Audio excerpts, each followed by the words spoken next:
Hello everyone, welcome to this experiment for Volvo. Today is the ultimate test of a steering system. You will see a hamster steering a truck from the bottom of this quarry to the top. This environment looks beautiful, but it is very, very dangerous. The hamster cannot look out the window, so we will have the driver Sean guide their hamster with a carrot. Good boy!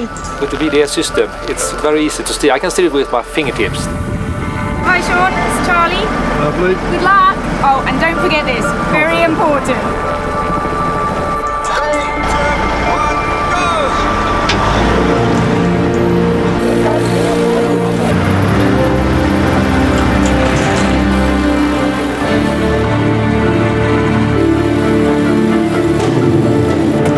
Careful Sean, the rocks are loose by the edge.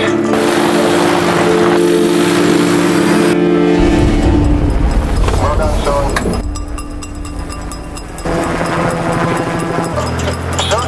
Careful Sean.